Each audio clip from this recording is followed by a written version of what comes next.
Nach ein bisschen hin und her bringt der Patrick einen Chris wieder mit der Kathi zusammen.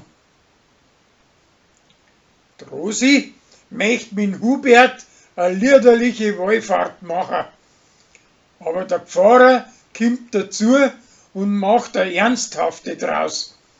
Und das ist denen zwar gar nicht recht.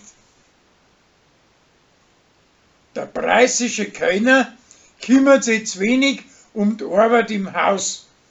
Und drum muss Margot ihm die Leviten lesen. Danach möchte er an Lorenz seinen Hund anrichten. Aber die Platzeln, die wo er mit der Sarah für ihn pacht, die schmecken dem alle nicht. Erst der Margot sein Rezept haut hin.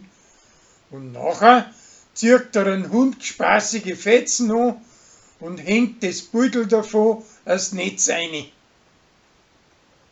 Danach wascht er die Leute an eine Fetzen viel zu heiß und drum gingen sie ein und haben grad mehr zum Wegschmeißen.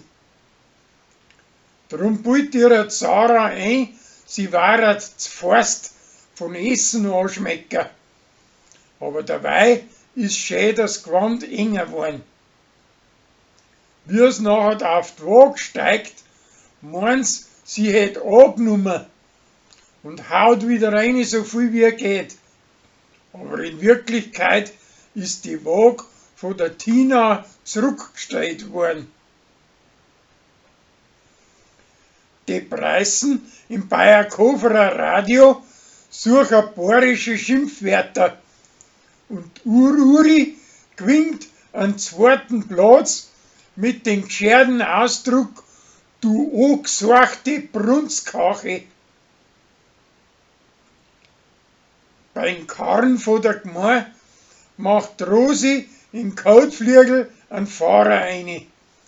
Und der Margot, sein preußischer Reuter, lässt es wieder richten, weil er meint, dass sie das gewesen ist.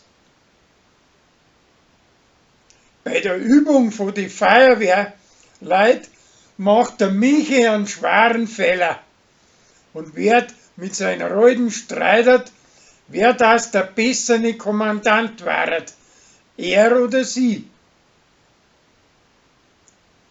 Der Josie, seine liederliche Mutter, hat derer seinen Kindsvater gefunden und bringt ihn aus Indien nach Lansing mit. Aber die mag nichts wissen von ihm.